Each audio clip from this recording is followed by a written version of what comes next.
problem space to solve is, okay, well, how do we craft a solution that achieves the goals and also makes them feel like they're getting something? Well, I have already thought of all that. I'm sure you have.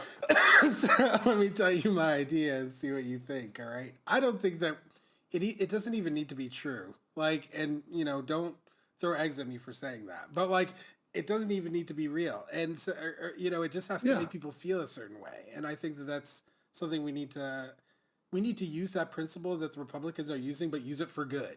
You know what I mean? Yes. And Yeah. so one way I think that we can do that is the conversation you and I are having right now.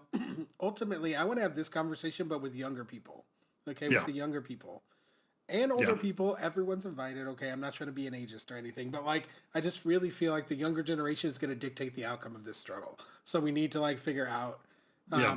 what they're thinking, and we need to start influencing what they're thinking. Republicans are already there, right? They've got their Turning Point USA youth movement, run by somebody who was arrested, I believe, and charged with crimes. um, Yep. yeah, so we need something else. What I want to do, specifically surrounding the question and issue of race, is to allow people, after a 15 to 20-minute conversation about the genesis of this channel and the racism discussion group and I established, the things that I've learned, why I want to do these kinds of events, very much that we've Hmm. been discussing here, the reasoning, um, and then give them an opportunity to engage. So an interactive event where they can come up on stage and they can have a short convo with me. They can ask questions, they can make comments, and we can have a short back and forth, and anyone can come up and I'll ad lib in between. But like just showing people, first of all, the reason I think it can be effective is because it shows that I don't have fear, right? If I'm putting myself out there showing that I don't have fear, I think that very much influences how other people feel about themselves. I think that's an Hmm. unfortunate reality, but I do Yeah. think that that reality exists. Number two, you know that people will come out of the woodwork, right? People will come out that want to challenge ideas, right? They'll want to, put different controversial things up there. And I think that showing people that that's okay too, and that even if there's a conflict there, it can be dealt with in a humane and respectful way, even in this Hmm. context. I think that's also really important. The next thing is I'm going to offer tickets to people who make really good comments or ask really good questions, and then everyone who gets a ticket comes to dinner with me the next day to delve Mm. deeper into some of the whatever topics or questions they want regarding Yeah. race. So there's an incentive to stay engaged to try to get one of those tickets, right? There's an incentive to you know for social media purposes to make Yep. one of those viral videos or whatever. I just think it could be the perfect environment to, if used correctly, right? Not as a way to like bully people or beat Yeah. people into submission or anything like that, but as a way to show what's missing from a world that has had a racial hierarchy imposed on it. A way of like really tangibly showing that to people in front of an audience, I think can be really powerful. I don't think that's ever been done really. Yeah. It's interesting. I think I like all those ideas and it sounds wonderful. One thing that came to my head while I was listening to you is I was thinking about one of the things I've been noticing around young people, and there's been a lot of conversation around this too, around loneliness and so on. And and um and I hear a lot of it when I look at startup ideas and different startups. And so I have, I follow a lot of different founders and that kind of thing because that's what I'm a founder. Um, but one of the things that is talked about a lot that really strikes me as a powerful idea is the idea of community, and that people and young people in particular are starving for community. I mean, just literally, I mean, I can't say it strongly enough. I think they're absolutely I agree. famished, I fully agree with dying that. of loss of community. And it's I don't because, think and it's I think just there's young a, people either.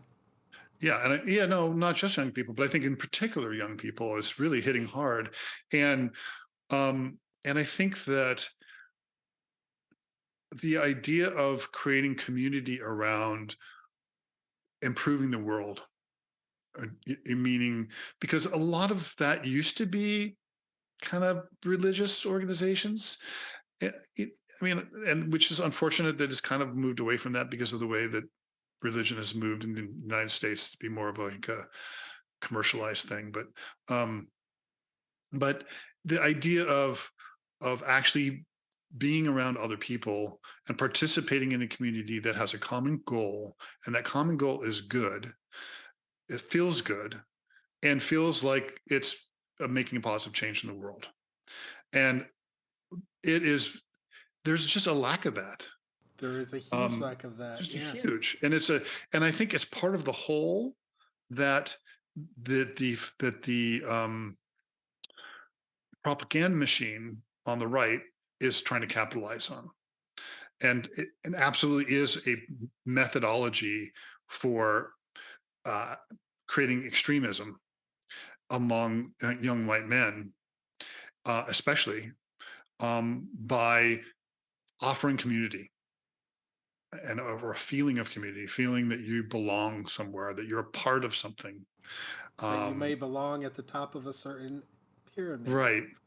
Yeah. Yeah. And I think we, and I think the left struggles with that, especially because we're so individualist and we're so kind of balkanized, really, honestly. I mean, the left has so many different kinds of factions and and and so on. But I mean, and the funny thing is, I think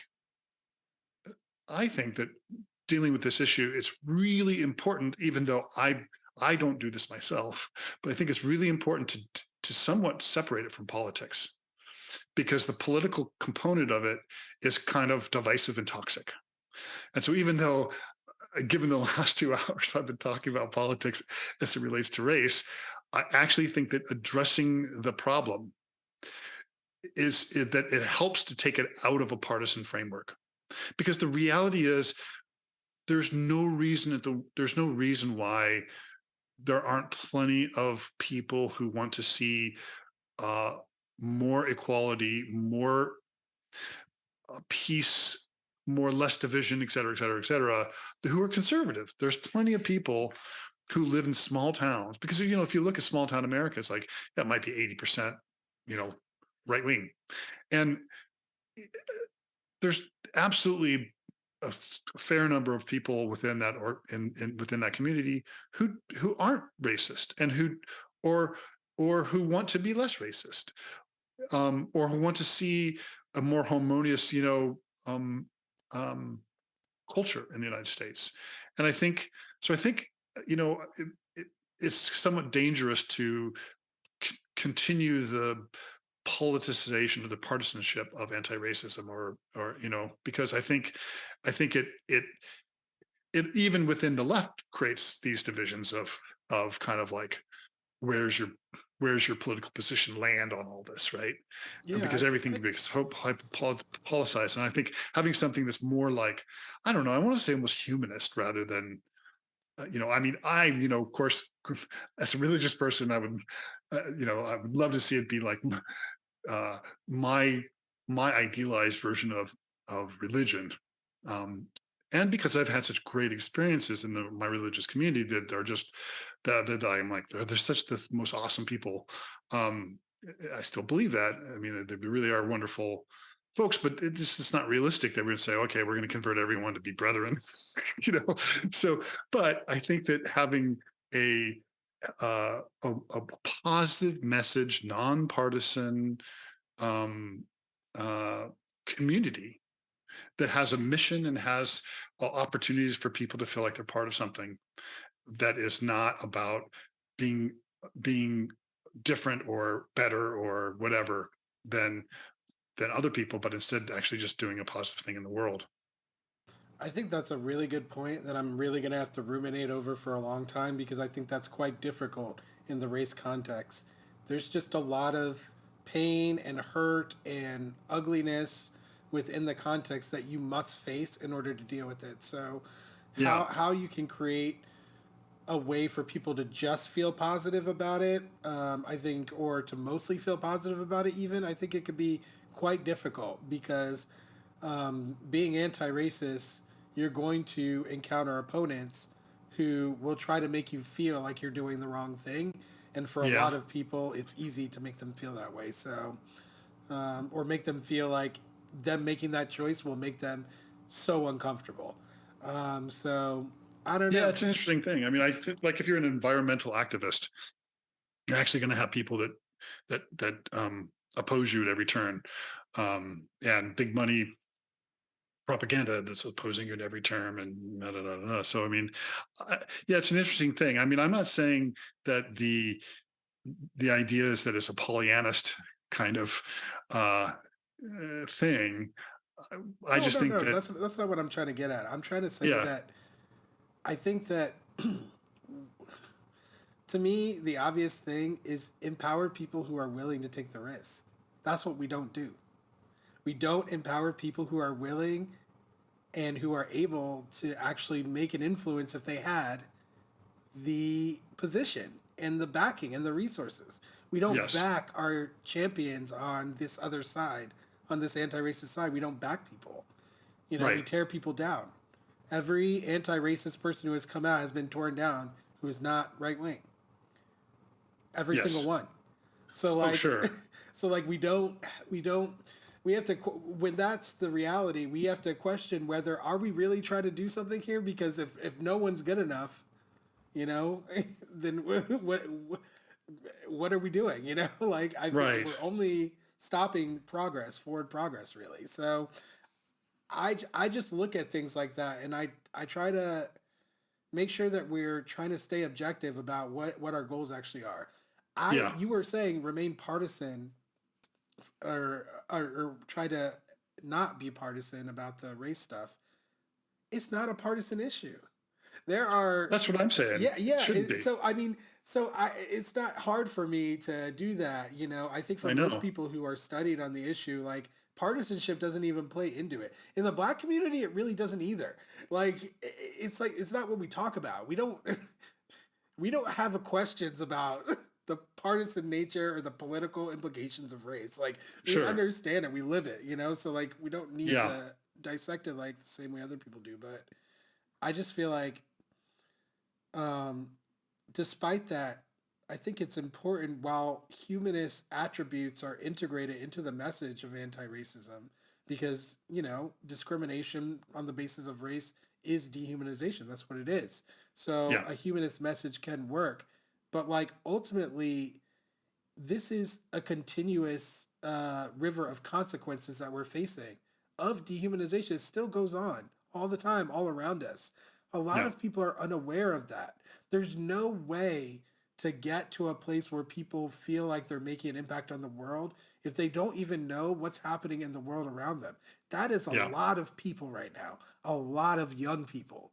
And that's what Yes. worries me, is because, you know, if the level of ignorance is allowed to just continue to increase, which I feel like, despite the fact that we're surrounded by more information, ignorance is just steadily rising because most people are not learning. Most people are not spending their time trying to learn. You know, like I feel like a lot of people do not understand that, like, now that kids have computers, you know, in their pockets and stuff, they're not spending their time on that learning. You know, at Right. least not learning things that they want to learn or that would be beneficial to the world. They're learning how to be a good consumer and of content and stuff, and they're Yeah. learning it very well. And I just think that that's gonna really, we're gonna see the consequences of that in like not long. We're probably already seeing it a little bit, but like I really feel like it's gonna just rain down on us hard. Thanks for watching. For access to the full-length conversation and all of the 2-hour long unedited conversations that I've had on race, click the support link in the description below. Thanks for your support and see you next time.